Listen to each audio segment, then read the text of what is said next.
Hello, folks. The manager hacker here, Dominic. Wow, today, Chicago. It's happening, man. It's snowing, like insanely snowing. I was going to take a few photos to show you what's happening. There is about, I don't know, this much snow. Can you see that? This much snow everywhere. There's 7,800 canceled flights today on Pi Day. Pi Day. Who the heck came up with Pi Day? P-I. Does anybody know what that is? It's the thing with it's Albert Einstein's birthday. I have no idea how old he is, or would be. Pi Day. That's the circumference thing. The 3.14. I can't even begin to think about that. I was looking it up. You know, this is Pi Day. Okay. National Pi Day. It's Pi Day. Here are 3.14 facts about pi. I read through them. The funny one is this one. A Japanese memory master. Okay. Of course, he's Japanese because, you know, Japanese are the coolest people on the planet. Claims that he can recite pi to 111,700 digits. I mean, who would want to do that? But hey, everybody's got to have something to do, right? A challenge in life, so they might as well. So it's Pi Day, and we are here to talk about these killer hacks that we've got. 4 killer hacks for a ManaJerk. I don't know if you ever have dealt with the ManaJerk. You know, they're like a little mixture of micromanager plus the jerk. And I'm going to go through and explain to you why they are that way, okay? I've seen these people. I've worked with them. I've done my best to change them. And the reason why we're here is because these people are so ingrained in their way of thinking. They're difficult to change. So I'm like, screw it. Don't change them. Learn to hack them, because that's the secret to the whole thing. It's learning to hack these people that you know that they're not going to change. So this is about the killer hacks, 4 of them, for the ManaJerk. And I'm just going to read here this little description that I've put together. It says, as the name implies, here's a micromanager who adds their unique style of jerkiness to management. Why are they so jerky? We're going to find out. Also known as the black hole boss. Black hole, like out in the sky and out there, the black hole.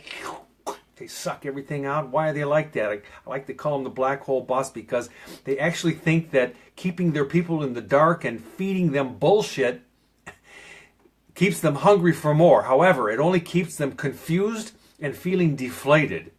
The micromanager also thinks that by spilling too much critical information, the team will somehow take over, so they hoard information like a galactic black hole, right? Versus sharing information so that people can do their jobs effectively. Their entire purpose, this is the micromanager, entire purpose is to be vague, effectively reversing gravity where resources and information go in, but none, even one fucking molecule comes out.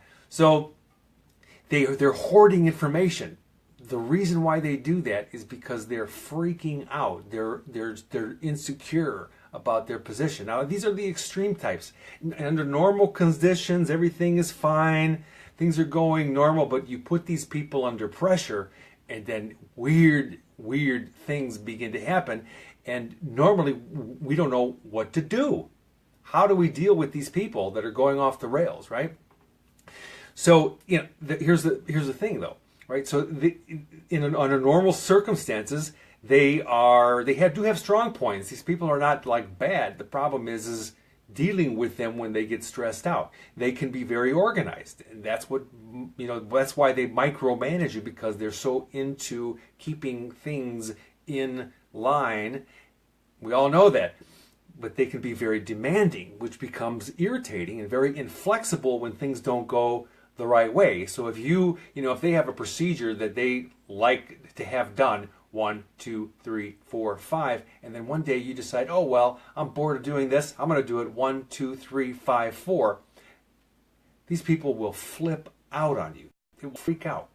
And you've experienced that if you have a ManaJerk, right, that behaves in this way.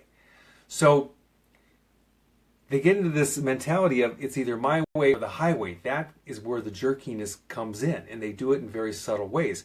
They're very good at making solid decisions because they can hold a lot of information.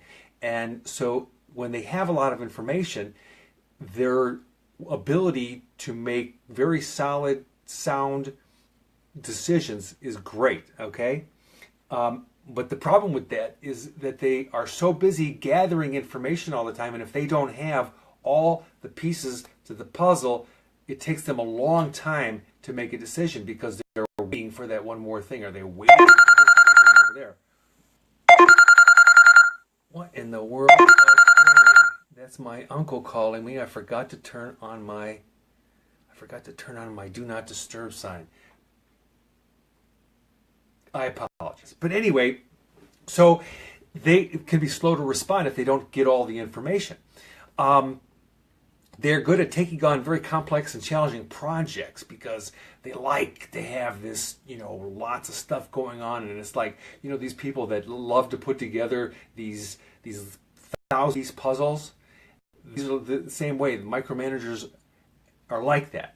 But where they get the jerky part is that when things become so intense and in the muck of everything coming in and details, it becomes so complex and the stress starts to happen. And this is when they go off the rails and they become jerky, right?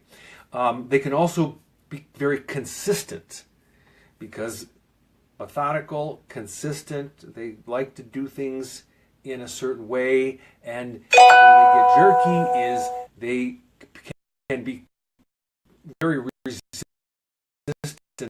to change.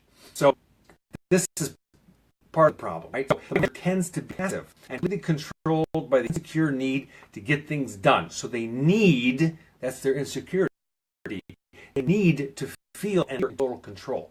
That's their thing. They have to look in control. But the truth is they're not really always in control. They are addicted to keeping the details of all their projects organized. Again, for appearance, the problem is that they lack a sense of humanity when dealing with people. They forget about the people part. Most of these managers have not been trained in how to, in people skills. So they're all about getting things done and keeping things organized. So they're not so concerned about the people skills. They're concerned about the job, the task at hand.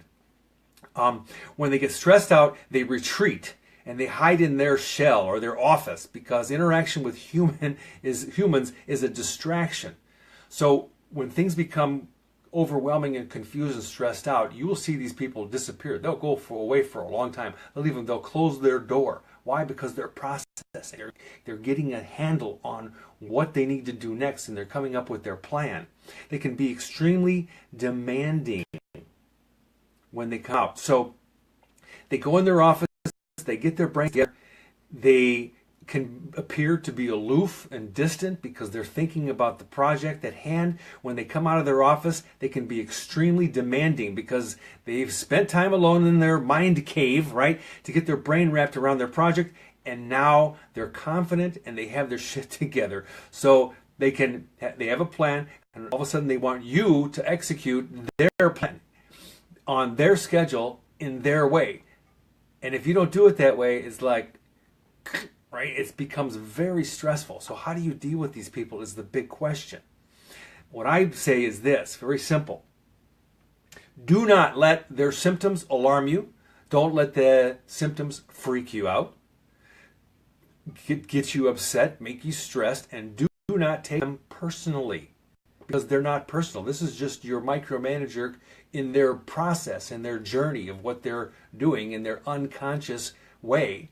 Okay, it doesn't have anything to do with you. They're the clues really that you need so that you can stay chill and hack the hell out of them and support your ManaJerk, right, to be the best that they can be. That's the best thing to do. Support them in being the best, right? So what I talk about in the book all the time is your manager doesn't say this, but your number one job is to do what they want you to do. You know that. It's not always easy. So here's 4 hacks that you can do very simply. These are not all of them. We don't have all the time in the world to talk about this, but we do have some time. The first hack is this. Okay, when they get into their mode of being jerky and intense and like that, and now they have their act together, they come out of their office, whatever. Number 1, be agreeable and just give them what they want. Say, no problem, boss. I can handle it. I'll get it done. Now, it may not be true that you can handle it, and it may not be true but that you can get it done. But don't worry about it. This is what you say to them so that they get the feeling that you are behind them, that you have their back, right? Which is the number 1 important thing. So here's the thing to do, though. Because if they keep coming out of their office and checking up on you, this is the micromanager part, okay? What you have to do, the hack back, is after you start to work on their project, whatever it may be, start making a list off to the side of questions that you have, specific questions about detail. And then either when you have a good solid list of things, and it may be that I don't want to make it sound like you're being slippery here, okay? But it may be that you know some of the information, but dig for stuff that you really don't know and that you need to find out. And then either go into their office with your written list or email it to them and ask them for input so that it uses their time. Because what a micromanager does to us is they come and they use our time. We're busy wanting to get things done, and they keep coming in, checking, asking questions, getting updates, and like that. So what we want to do is go back and use their time so that they're going to be like, wait a minute, just do what you need to do. You see the logic there? They'll back off when you start using up their time like they've been using up your time. So be agreeable, ask clarifying questions that will make them feel like, right, you're their personal, get shit done slave.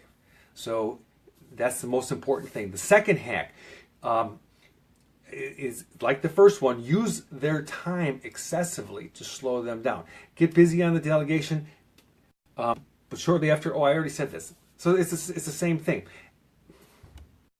Number 1, be agreeable, do their stuff. Tell them you can get it done. Number 2, use their time to slow them down. Make a list, get them to give you the answers, but use their time. Number 3, thank them for their knowledge because they're insecure, right? So the most important thing one of the most important things that you can do is thank them so much. So when you get answers back from them, be really appreciative and say, listen, thank you so much for all your input. You're really making me think here.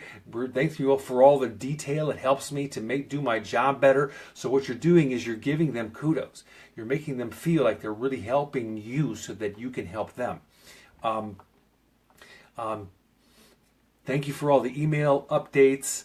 I'm so used to working alone. These are just examples. I appreciate that you trust me, like that. So simple little hacks that you can do. The last thing that I recommend that you do, the fourth hack, is to start a Just the Facts journal. Now, I say this in a few of the other hacks, okay, like the bitch boss hack.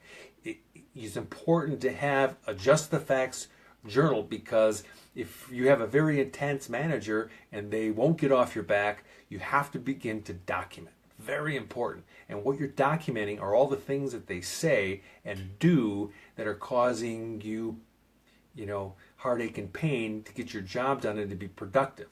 And this is something that you would eventually take to HR. You wouldn't do it first. You would use it with your manager, especially a micromanager, that if you have a performance review or if you have a weekly meeting, you bring this list in of things that they've done to interrupt your time, and they're going to be like, oh my God, they've kept track of all the stuff? Yes, this is what a Just the Facts journal does. It puts them into checkmate. Somehow, if you're whatever you're doing is not working, instead of being frustrated, now you have a tool that you can use You see? So it's a list of things that they're doing, and it maybe there's other people involved. They may be in the room, so you keep track of the time, the date, who was present, what was said. Don't add opinion. I thought they meant this. No. Be like a journalist. Okay? Just the facts. This is what happened. This is what they said. This is what happened next. Boom. Okay? So, if doing the first couple of hacks is being agreeable with them and using up their time and making a list. If that doesn't work, start your Just the Facts journal, okay? There is a 34 page book that I've written that is complete. I call it a complete hack for the ManaJerk that gives you all the detail that you can ever imagine. There's probably 30 different hacks on there that you can do, that you can try, because sometimes you don't have the opportunity to leave that position, get a promotion, you're in that job and it's very frustrating. So what do, right? So eliminate your frustration. So in this 32 page book that I've written, it's all in there. There's also the assertive method for resolving conflict. It's a 5-step process that you can do just in case you have a altercation with your boss. So anyway, those are the 4 hacks. They're meant to be simple, quick, easy to use. I'm going to be posting this, my notes here on the self-achievement group so that you can access it. If you have friends, recommend the group to them and help them out too. That's all that I have for right now. And what I want to say before I go is, listen, it's very important for you to keep yourself self-aware. Work on your self-awareness by self-observation. Watch yourself non-judgmentally. Pretend that there's a camera over here watching you, recording you, and that you're going to play it back later. So when you're ever in a situation, especially with your boss, your micromanager boss, ManaJerk boss, right? So you can replay this tape and you can watch yourself interact with them and you can gain valuable knowledge. But you don't have you can't walk around with a GoPro on your forehead, like that. So you have to use self-observation as your tool to use. And you watch yourself, you pay attention, and you see, what did I do that didn't work in that situation? And then you change things up. That's the whole idea. You can't blame your manager for being unaware or not self-aware if you don't practice it yourself, right? Because this is how it works. That makes us hypocrites. So, above all, never be a victim. Never, ever let yourself be a victim, because you have options. You can do things, right? Because you are, in fact, in charge of yourself, the way that you think, the words that come out of your mouth. You're in charge. You choose the way that you feel. So stay in charge, rock and roll. I see Ahmed on there. How you doing, buddy? Hope everything is doing wonderful for you. We're having snow here today in Chicago. There is about maybe a foot. It's supposed to even get more. And anyway, take care. Hope you enjoyed.